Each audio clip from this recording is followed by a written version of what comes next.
다시 만난 세계. 월터 길버트와 인트론. 박하그 대명사 월터 길버트와 RNA. 분자생물학의 탄생은 화학의 전통 속에서 단백질을 연구하던 일군의 과학자들과 생명이 가진 신비한 힘이 경도되어서 생명의 기능을 연구하던 생리학자들, 그리고 두 차례 세계대전의 와중에 생물학으로 발걸음을 옮긴 일군의 물리학자들이 합작으로 이루어졌다. RNA에 대해서 4명이 모두 노벨상을 받았다. 월터 길버트는 하버드 대학교 경제학 교수였던 아버지와 아동심리학적인 어머니 사이에서 태어났고, 역시 하버드 대학교에서의 물리학을 전공했다. 당시 하버드에서 연구 중이던 왓슨의 영향으로 길버트는 물리학과 생물학을 오가며 연구를 진행했다. 그는 mRNA에 관심이 많았고 자코브와 모너의 오페런 연구에서 중요했던 억제자를 규명하는 쾌거를 이루었다. 과학은 양화된 지식의 총화다. 따라서 양화된 데이터들이 넘쳐나는 분야에 종사하는 과학자들은 권위적이고 싶어도 권위적일 수 없다. 그게 과학이라는 분야의 미덕이다. 젊은 여성이가 권위 앞에 대적할 수 있는 유일한 방법은 언제나 재현 가능하고 철저하게 양화된 데이터로 승화하는 방법뿐이다. 쪼개진 유전자. 길버트가 소환된 이유는 RNA 때문이다. 물론 그는 RNA 세계의 가설을 제안한 인물은 이지만 이미 말했듯이 그의 관심사는 종잡을 수 없이 넓었다. 1978년 길버트는 네이처에 유전자는 왜 쪼개져 있는가라는 제목의 글을 발표한다. 이 글에서 처음으로 인트론이라는 단어가 등장한다. 여기서 그는 진핵생물의 유전자를 연구하던 과학자들이 발견한 현상을 언급한다. 원핵생물과 달리 진핵생물의 단백질을 코딩하고 있는 유전자 부위는 모두 단백질로 번역되지 않는다. 면역 바이러스에도 발견된 이 현상을 현재의 스플라이싱이라고 부른다. 유전체상 단백질을 코딩하고 있는 유전자는 전사를 시작하는 프로모터 부위의 단백질로 번역되는 엑손, 그리고 단백질로 번역되지 않는 인트론으로 구성되어 있다. 길버트의 제안은 옥스퍼드 생물학 강사였던 C.C.F. 블레이크에 의해 확장이 된다.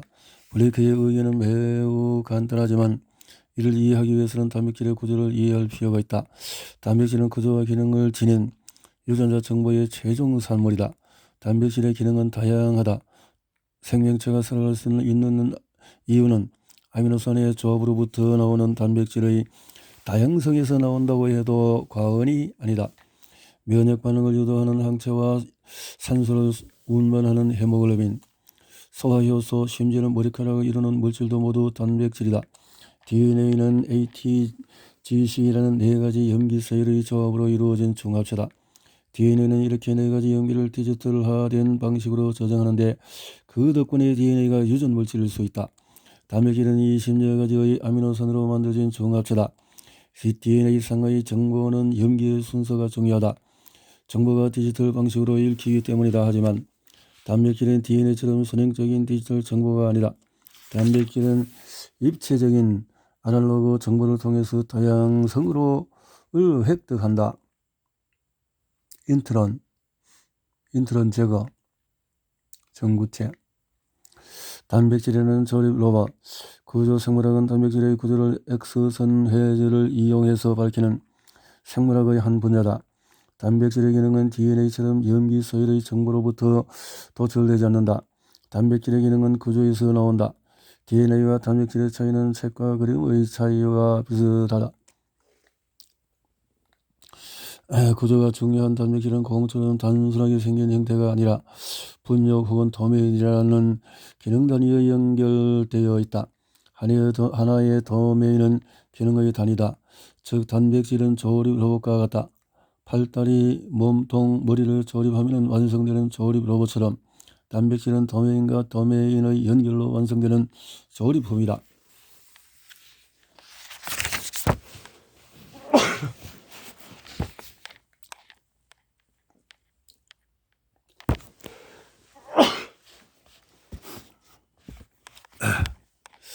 자, 이렇게 인트론의 존재 이유는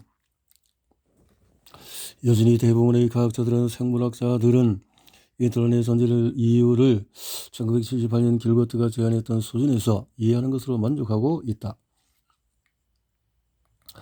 분자 생물학이 도그마에 갇혀서 방황한 시기를 다시 돌아볼 필요가 있다. 이 책은 그런 도그마가 깨지는 최신 현대 생물학의 동향을 소개해 왔다. 인터넷의 존재 이유는 앞서 살펴본 하나의 사실을 기억하면서 인터넷에 대한 이야기를 시작해 보자. 그건 바로 쓰레기 DNA를 알려져 왔던, 하지만 우리 유전체의 대부분을 차지하는 부위가 숨겨왔을지 모르는 새로운 기능에 관한 과학자들의 기대다.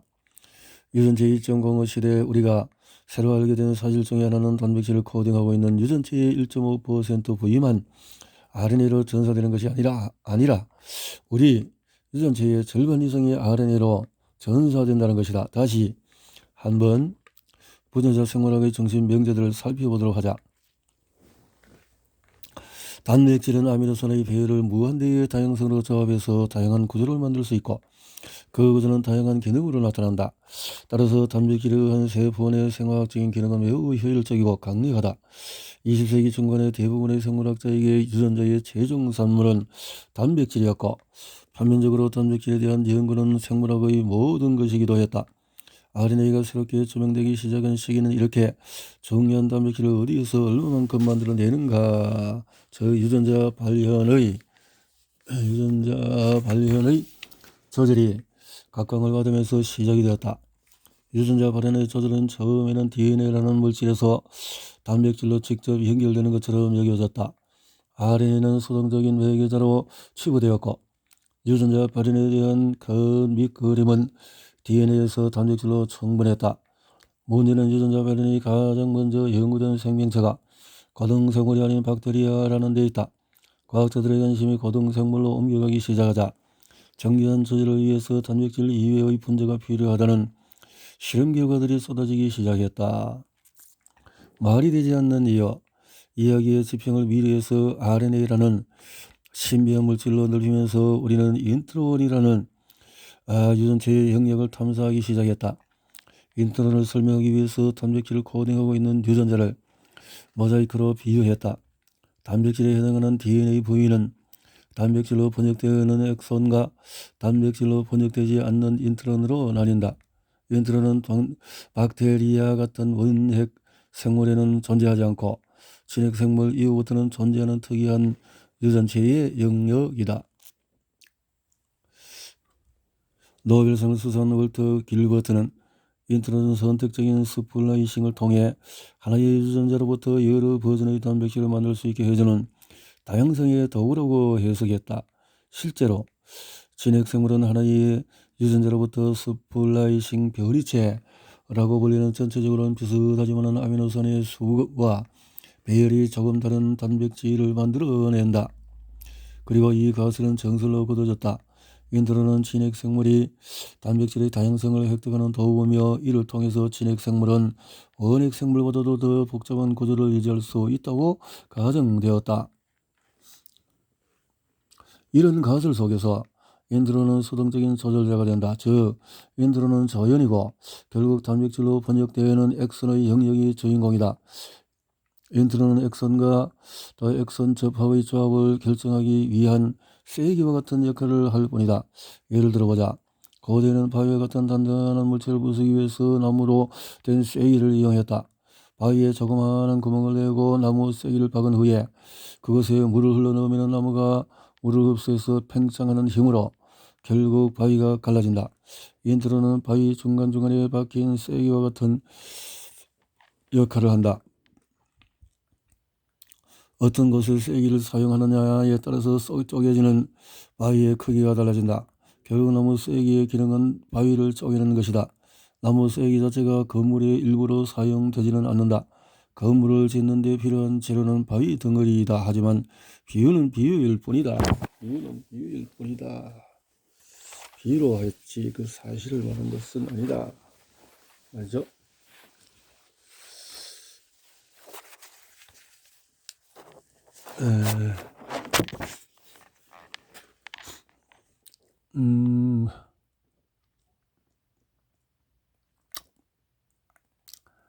세기.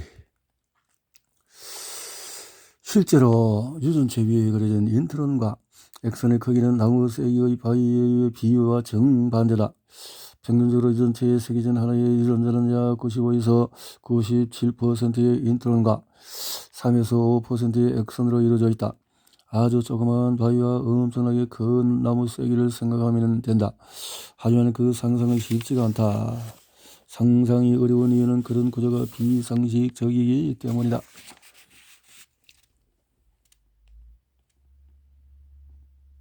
인간, 여기 짱대, 유전체의 비율이 이렇게 차이가 있다.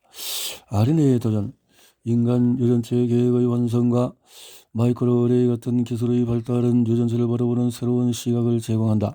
최근에 밝혀진 가장 놀랍고 신비한 사실은 인간 유전체의 절반 이상이 전사된다는 것이다. 단백질을 코딩하고 있는 부위는 겨우 1.5% 불과한데 인간 유전체의 절반이 전사되는 이유는 뭔가? 이상한 실험 결과를 얻었을 때 과학자는 두 가지 경우의 수를 다 가정한다. 첫째, 실험이 잘못되었으니 다시 해보자는 경우다. 만약에 그렇게 다시 실험했는데도 같은 결과가 나온다면, 둘째로 기존의 이론이 왜 데이터를 설명하지 못하는지 탐정되어서 수사한다. 인트론의 존재 이유도 그런 수사 선상에 올릴 수 있다. 우선 전사된 인트론이 그 자체로 우리가 알지 못하는 방식으로 세포의 신호 전달 및 대사에 관여하고 있다고 가정하자. 만일 그렇다면 몇 가지 예측이 가능하다. 첫째, 고등생물은 단백질과 RNA라는 두 가지 물질을 동시에 생산해서 더욱 정교하게 유전자 발현을 조절할 수 있다. 기존의 가설은 하나의 유전자에서 만들어져서 새로 세포를 조절하는 물질은 단백질뿐이라고 가정하지만 새로운 가설은 전사된 RNA도 그 자체로 기능을 가지고 세포를 조절한다고 예측한다. 둘째로, 만일 이런 RNA 신호가 고등생물의 정교한 세포 조절에 도움이 되었다면 진화적인 이익을 얻었을 것이고 고등생물로 갈수록 더 많은 ncRNA들이 발견될 것이다. 조금 더 복잡한 조절이 필요한 고등생명체는 단백질을 위해서가 아니라 RNA 신호만을 위한 유전자를 더 많이 보유하고 있을 것이다. 이런 예측은 최근에 알려진 데이터와 일치한다. 복잡한 진핵생물은 단순한 진핵생물보다 인트론이 더 길다. 게다가 포유류에서 전사되는 RNA의 절반 이상의 ncRNA라고 보고되었다. 어떤 ncRNA를 만드는 유전자의 경우에 그 RNA가 인트론에서 만들어지며 해당 RNA가 보유한 엑소는 단백질로 번역되지 않고 제거된다. 인트론을 위해서 엑소온이 희생되는 일이 생기는 것이다. 셋째, 이렇게 만들어진 RNA 신호들은 다양한 경로를 통해서 염색체의 구조, 전사 선택적인 스플라이싱, 번역 및 RNA 안정화에 영향을 미칠 것이다. 넷째, 이렇게 만들어진 RNA는 단백질처럼 생화학적인 반응을 촉매하는 것이 아니라 조절의 기능을 가질 것이다. 물론 어떤 RNA는 효소의 기능을 보유하고 있지만 대부분의 RNA는 그렇지 않다. 만일 그렇다면 헤모글로빈을 만드는 유전자의 인트론은 산소를 운반하는 기능을 가지는 것이 아니라 헤모글로빈 유전자의 발현을 조절하거나 발생학적인 조절을 담당하게 될 것이다. 이런 시스템은 매우 효율적인 피드포워드 시스템이다. 일반적으로 피드포워드 시스템은 실행에 옮기기 전에 결함을 미리 예측해서 행하는 제어 방식을 의미하는데 생명체의 항상성 유지나 시스템의 견고성을 유지하는 것에서 자주 발견된다. 마지막으로 이런 RNA들은 염기 서열에 의한 신호 전달 체계를 가질 것이다. 즉 이런 RNA가 표적으로 삼는 분자는 단백질이나 체질이 아니라 다른 DNA나 RNA가 될 것이라는 뜻이다. 따라서 ncRNA에 의한 신호 전달은 하나의 디지털 시스템이다. ncRNA는 염기 서열이라는 디지털화된 신호 체계에 의해 신호를 전달하고 이를 통해서 유전자 발현을 조절한다. 미로와 기타 ncRNA에 의해서 알려진 사실들이 이 예측과 정확히 일치한다. 새로운 결과, 새로운 시각. 이러한 예측을 뒷받침하는 증거가 비교 유전체학의 발전과 대규모 기능 유전체학의 결과들에서 속속 등장하고 있다. 척추동물의 비교 유전체학 연구에서는 단백질 영역보다도 인트론의 영역이 더욱 잘 보존되어 있다는 연구 결과가 등장했다. 진화론적인 사고에 의하면 중요하지 않은 DNA 부위에 발생하는 돌연변이는 적립적이고 해롭지 않으므로 종간에 보존되지 않고 단백질의 중요한 부위를 코딩하는 DNA 부위의 돌연변이는 개체에 매우 해롭기 때문에 잘 보존되어야 한다. 하지만 척추동물의 CFTR과 CIM2 유전체 부위를 대상으로 한 비유 유전체학의 연구에서 가장 잘 보존되어 있는 부위는 인트론 부위로 밝혀졌다. 안티센스에 의한 조절뿐 아니라 센스 RNA에 의해서 유전자 발현 조절 현상도 속속 보고되고 있다. 인간 유전체에는 2만여 개에 달하는 가짜 유전자가 있다. 이런 가짜 유전자는 단백질을 만들지 못하지만 단백질을 만드는 유전자와 매우 비슷한 염기 서열을 가진다. 유전자의 복제 과정에서 만들어진 부산물 혹은 과거의 유물로만 알려져 있던 이런 가짜 유전자가 실제 유전자의 발현을 조절한다는 보고가 잇따르고 있다.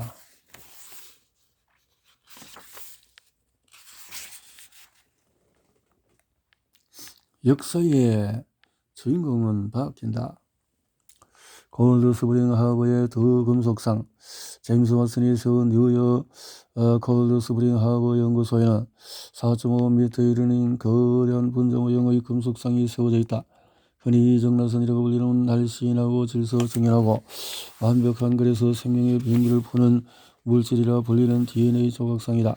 이 금속상은 정말 금빛으로 번쩍이는데 그 광경이 압도적이다. 왓슨이 DNA 이정나선 구조로 발견한 과학계의 영웅으로 기억되고 있으니 DNA가 금으로 장식되어서 골드 스프링 하버의 상징이 되는 것도 무리는 아니다. 왓슨과 크릭 이후 하지만 지난 몇 년간 과학자들은 그들이 가장 좋아하고 사랑했던 분자의 역할을 제고하기 시작했다. 유전학과 RNA 여전히 논쟁 중인 주제이긴 하지만 식물에서는 오래전부터 알려져 왔던 의사 돌연변이가 포유동물에서도 일어난다는 결과가 2006년 네이처에 발표되었다. 의사 돌연변이란 맨델의 제1법칙을 위반하는 사례로 서로 독립되어야 유전되어야 할 대립 유전자 간의 상호작용이 일어나는 현상을 말한다. 인간 유전체 계획과 RNA 인간 유전체 계획은 많은 것을 뒤바꾸는 계기가 되었다. 단백질이 유전자의 본질이라는 오래된 생각에도 불구하고 98%의 DNA에는 단백질로 번역되는 정보가 없다는 것이 밝혀졌다. 98%의 쓰레기 더미를 발견했음에도 불구하고 중심 도그마가 흔들리지 않았고 유전학은 DNA에 관한 학문이라는 태제도 바뀌지 않았다. 고등생물의 진화에서 미르는 그 어떤 유전학들보다도 혁신적으로 증가한 유전자군이었음이 밝혀졌다. 박테리아 안에 미르와 같은 조절 RNA가 없다. 신핵생물 그중에서도 저세포 생물에서 최초로 등장하기 시작하는 미르는 고등생물의 진화에서 유전자 발현의 정교한 조절이 중요한 이슈였으며 이러한 압력이 RNA라는 물질을 조절자로 사용하면서 해결되었다는 것을 보여준다. 미르가 가진 기능이 무엇이든 인간은 미르 없이는 존재할 수 없는 것처럼 보인다. RNA에 의해서 유전자 발현의 조절은 표현형이 RNA를 통해서 유전될 수 있다는 사실을 알고 나면 놀라운 일도 아니다. 많은 논란 속에서 과학자들은 때때로 유전 정보가 DNA라는 유전체 속에만 소장되는 것이 아니라 RNA에도 저장되어서 유전될 수 있을 것이라고 이야기한다. ENCOD 프로젝트와 RNA ENCOD 프로젝트는 이런 발견들의 종지부를 찍었다. 지금까지는 쓰레기 DNA라는 취급을 받아왔던 98%의 DNA 대부분이 RNA로 전사된다는 사실이 밝혀졌다.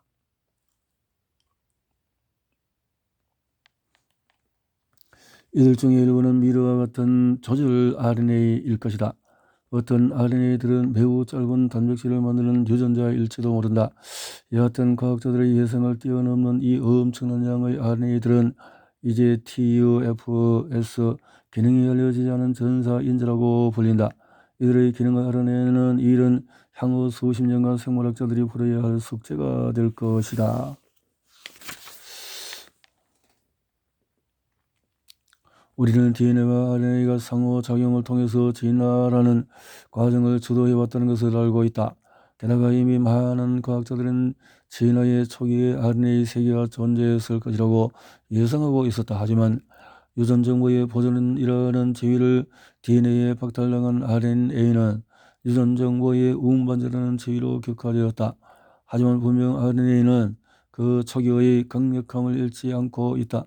우리는 생명의 초기에만 RNA 세계에 있었다는 사고방식을 버려야 한다.